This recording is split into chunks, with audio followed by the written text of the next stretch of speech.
아주 오랜 옛날 수학자들은 다항식, 문자 x에 정수 또는 유리수를 불어넣게 되면 2x-1은 다음과 같이 3x-2, x제곱, x제곱 5x 플러스 4, x세제곱 9x제곱 플러스 23x 5 이와 같이 다항식의 수를 불어넣으면 숫자들이 규칙성을 갖고 나타나게 됩니다.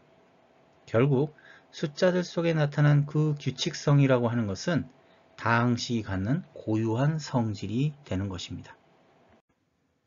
다항식이 주인공이죠.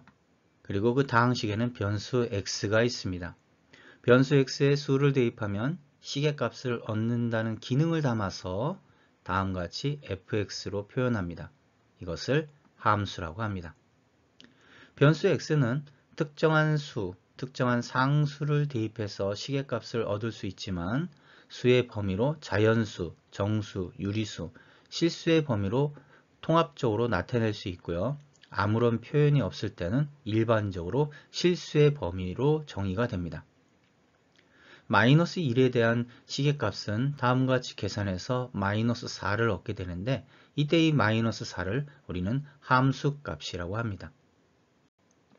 그렇다면 0에 대한 함수값은 마이너스 6이 되고요. 3에 대한 함수값은 0이 됩니다. 변수 x를 정수의 범위로 정하고요. 먼저 f함수, fx는 2x-1의 함수값을 계산해서 다음과 같이 나타내고 변수 x를 수직선 위에 나타내고 함수값을 그 위에 위아래 방향으로 일정한 간격으로 차곡차곡 나타내주면 됩니다.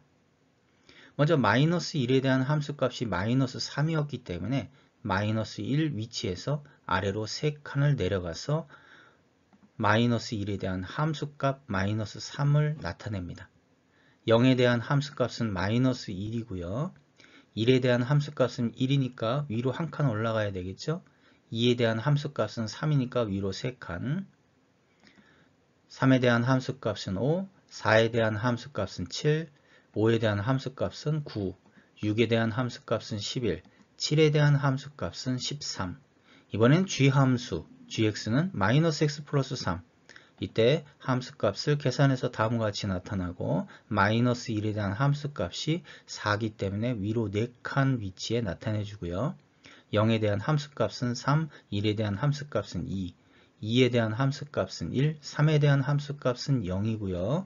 4에 대한 함수값은 마이너스 1, 5에 대한 함수값은 마이너스 2, 6에 대한 함수값은 마이너스 3, 7에 대한 함수값은 마이너스 4.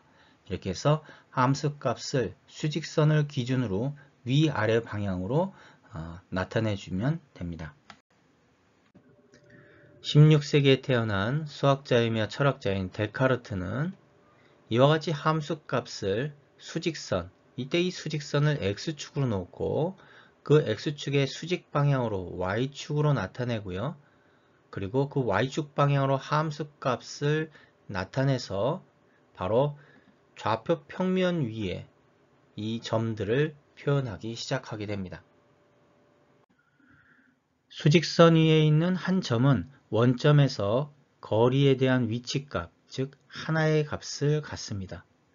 그런데 좌표 평면 위에 있는 점은 x축에 대한 위치값과 y축에 대한 위치값을 순서상 x, y로 두 개의 값을 갖게 됩니다.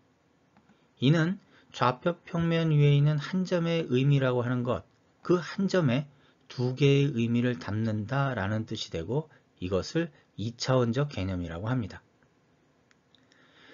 여기서 이제 x의 범위를 좀 더 확장해서 유리수 범위까지 확장하게 되면 f함수와 g함수에서 나타나는 점들은 점선으로 나타납니다.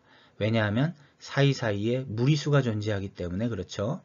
그런데 실수의 범위로 확장하게 되면 모든 점들이 일렬로 붙기 때문에 하나의 선으로 나타나게 됩니다.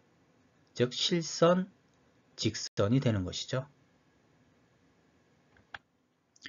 다음 함수를 평면 좌표에 나타내게 되면 각 함수가 갖는 고유한 성격이 그대로 드러납니다. 그리고 그 성격은 그 모양으로 나타나게 되겠죠. 또한 함수를 공간 좌표, 3차원 좌표계로도 나타낼 수가 있고, 이는 곧 우리가 바라보고 있는 세상, 그리고 우리 눈에 나타나는 여러 움직임들을 함수로 표현할 수 있다는 것이 됩니다. 이것이 바로 함수가 갖는 무한한 힘이 됩니다.